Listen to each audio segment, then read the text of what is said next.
John here from the Radiologic Technologist. I've noticed a lot of questions lately about upcoming interviews, people being stressed out about how an interview might go, what questions they might get asked, what to wear, that kind of thing. And so I thought I'd go over real quick what we look for, kind of reverse engineer the question, what do administrators look for when we're interviewing you? So let's get started. So first and foremost, focus on the job and the job description. When you're applying for a job, you should read very carefully what the job description says and craft your resume, tailor it, if you will, to that job description. So as an administrator, I'm looking to see if your resume matches what we're looking for in our job description. I will be focusing on the job and the job expectations. I will use the job description to help me answer these questions. What does the candidate need to know? And that relates to education. What skills must the candidate bring? And that relates to technical knowledge or expertise. What must get done or accomplished in the role? I'm looking for clear outcomes. And what behavior or leadership traits must the candidate demonstrate? There's a method called the SBO method that we use. There's a lot of methods, but the SBO method is a very common method used when interviewing candidates. The SBO method stands for situation, behavior, and outcome. So when I ask questions, I will be focusing on the situation, the behavior that you describe, and the outcome.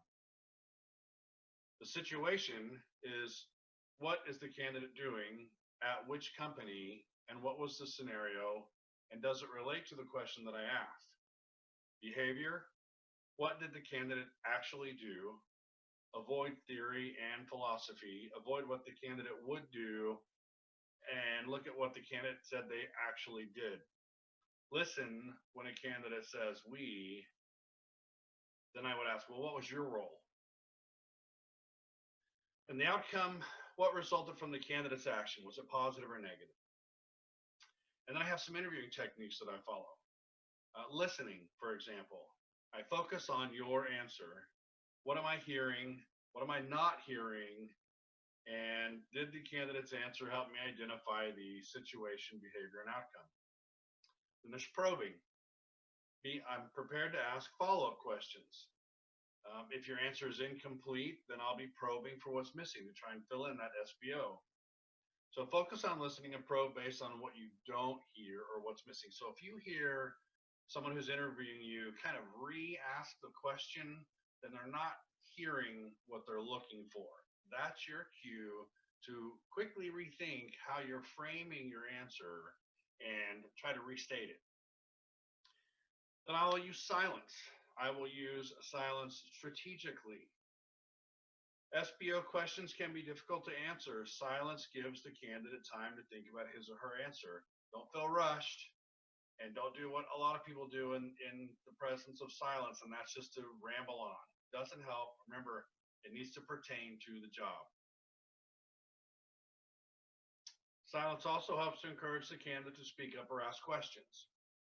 So don't get uncomfortable if there's silence. Use it to your advantage. Be thinking about what you're saying or what you're going to say. Then I will use redirection. I will refocus the interview as necessary. Sometimes candidates misunderstand a question and get off track. I will politely step in and redirect you. I will do it relatively quickly because time is limited. We probably have multiple people scheduled for interviews. I simply can't let you talk too long about something that's not relevant to the interview. So I'll say something like, if I might, what I would like to hear more about is, and that's your cue to restart, rethink your process. If you're being asked to state it again, it must be something off. So I will be avoiding illegal questions, and these relate to race, color, sex, religion, national origin, age, and disability. I cannot ask about those. If you get asked about those, you should be concerned. Topic, for example, reliability and attendance. I cannot say, how many children do you have? Who's going to babysit your children? Do you have preschool age children, or do you have a car? I cannot ask you those questions, but I can ask, what hours and days can you work? Are there specific times you cannot work? Do you have other responsibilities that may interfere with specific job requirements, including travel? So I do want to know, are you reliable? I do want to know, can you be there? So include in your answers maybe that you only missed 3 days last year due to illness, or you got an award for not missing very many days. Administrators want to know that they can count on you to be there. Another topic, for example, citizenship or national origin. I cannot ask you, what is your national origin? I cannot say, where are your parents from? I cannot ask, what is your maiden name? But I can ask, are you legally eligible to work in the United States? Have you ever worked under a different name? Disabilities, can't touch it. I can't ask you if you have disabilities. I can, however, ask, can you perform the duties of the job you are applying for? Race and color, another topic, can't touch it, not even going to try. There is no acceptable way to talk about race and color or religion or creed. Now, age is another topic. I cannot say, what year did you graduate from high school? Because that's trying to figure out your age. What I can say is, do you have a high school diploma or equivalent? I can say, do you have a college degree? Now, hopefully, a lot of this is on your application that you filled out, and this is all avoidable.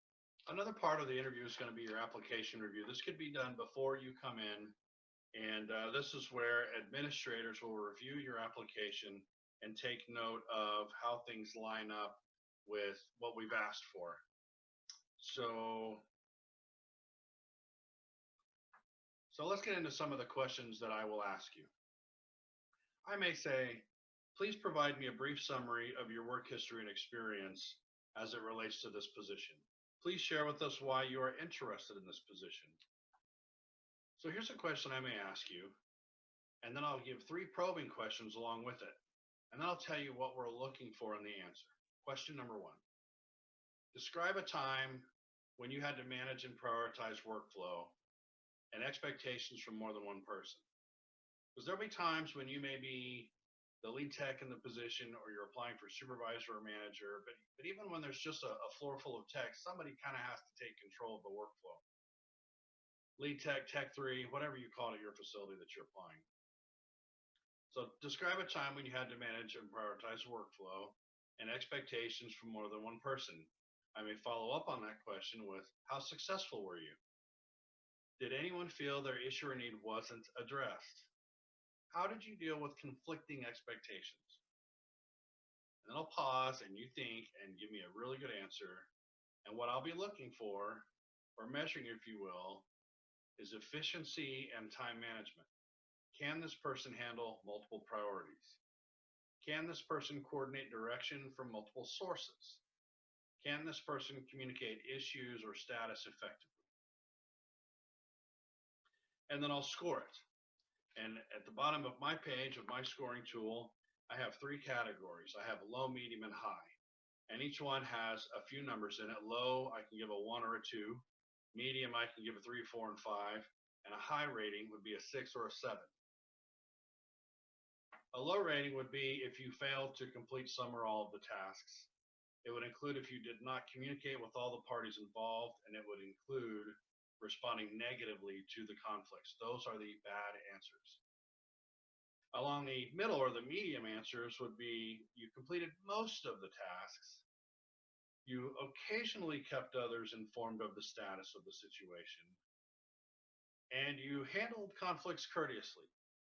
Now, if you want to score high in this category, you need to show me that you completed all tasks, you proactively managed conflicting priorities, and you professionally communicated status and addressed the issues. Question number 2.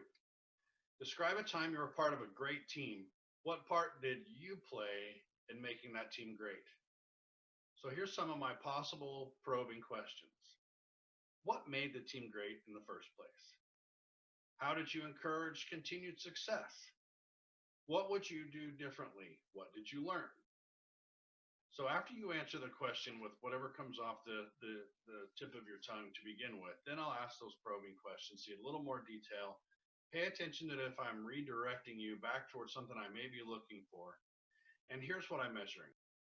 Teamwork and courage. Will this person contribute to a team or rely on others to get the job done? Did this person assess the team accurately? Does this person take the time to connect with others? And then I have my scoring system. If you're going to score low, it's going to be because you answer these two ways.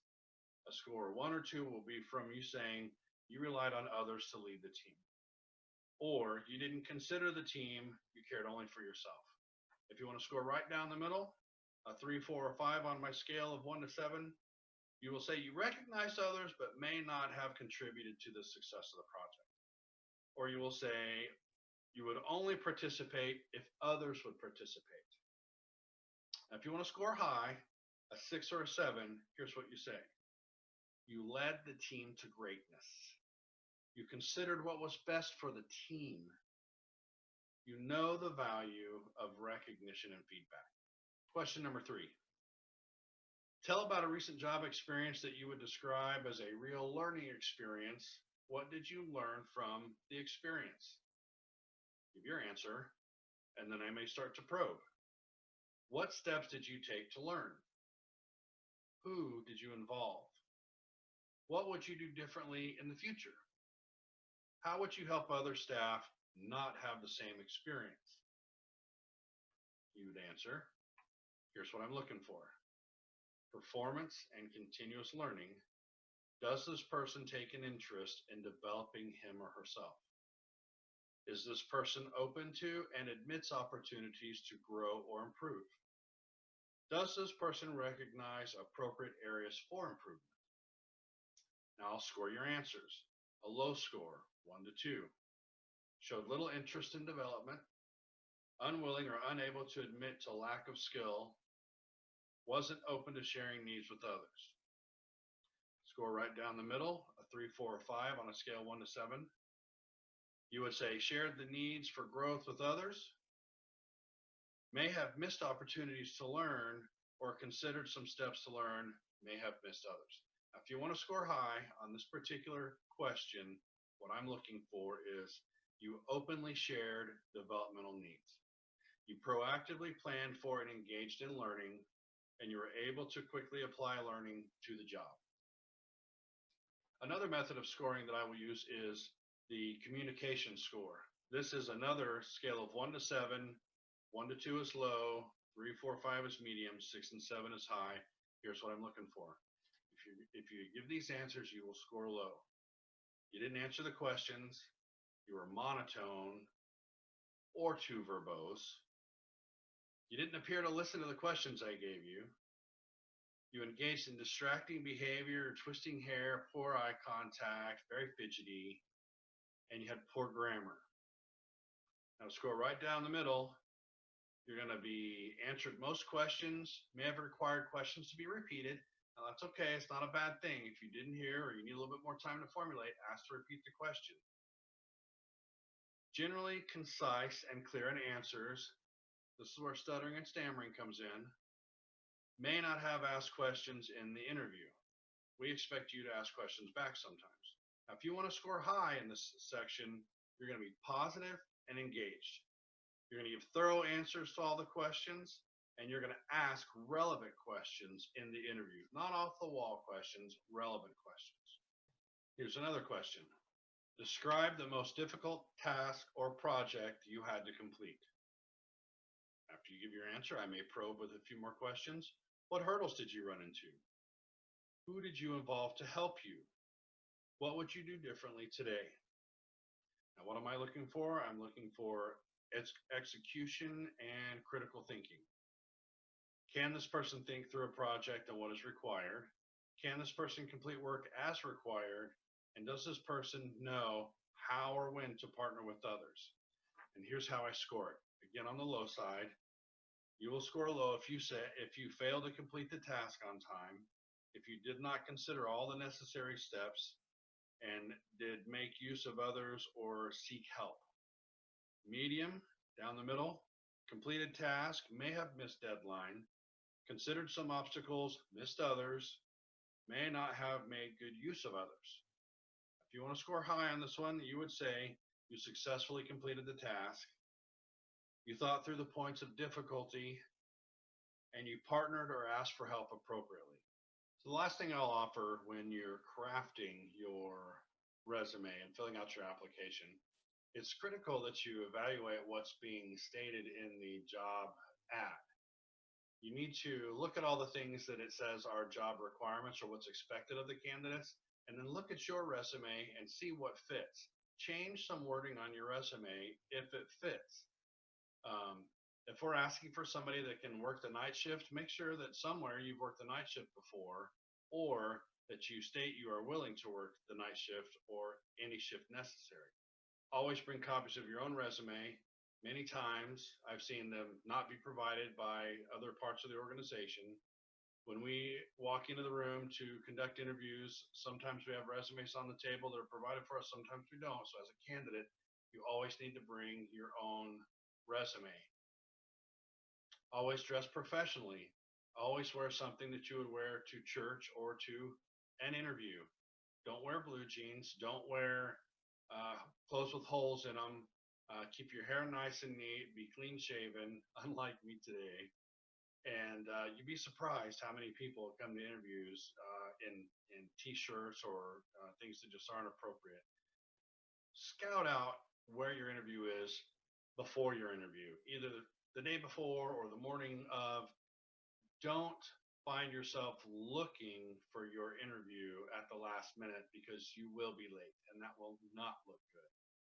I recommend you scout it out the day before, find out where it's at. What would be really cool is if you sat down in my interview and I said, welcome to XYZ Hospital, and you said, thanks for having me.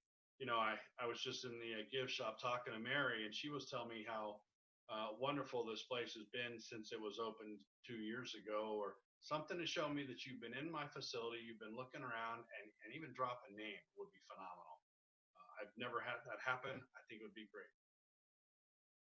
Another tip is to bring your previous evaluations from your current or past employers. That tells me you are confident that you were an excellent employee at your last job or current job.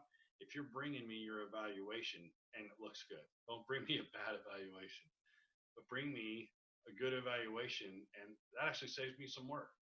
Not only am I not allowed to call and ask what they think of you, I mean, there's only like 3 questions I can ask. Were you employed there? What years were you employed there? I mean, I can't say, do you like her? Do you not like him? You bring me your evaluation and I'll know what your employer thinks about you.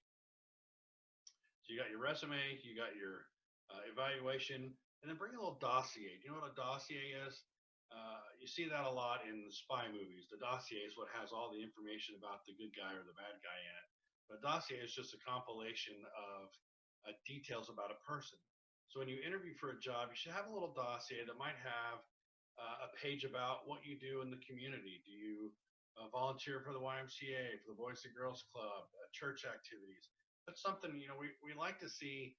As administrators, we don't want to hire people who are just going to punch the clock, do their minimum job, punch the clock, and go home. We want somebody that's going to be a part of the team, come to the parades, come to the socials, come to the conferences, get involved. So put something in your dossier about your community involvement. You can put some hobbies in your dossier. If you like to hunt, fish, bike, ski, put something in there. If you're part of a sporting club, if you're a basketball player, baseball player, something like that, put that in there. These are things that are often on your resume, but this is an opportunity for you to put together a little folder, put a few pieces of paper in it, with some pictures on it, pass them around, and it can say, that's me on first base with my local team, or that's me coaching the YMCA youth soccer team. Any additional information like that just gives us more details. And at the end of it all, when we're reviewing all of our notes and saying what we thought about each candidate, if you've got a pile of paper sitting there of all the things you've done and accomplished and been involved in, that's just more arrows in your quiver that you've got to nail this job.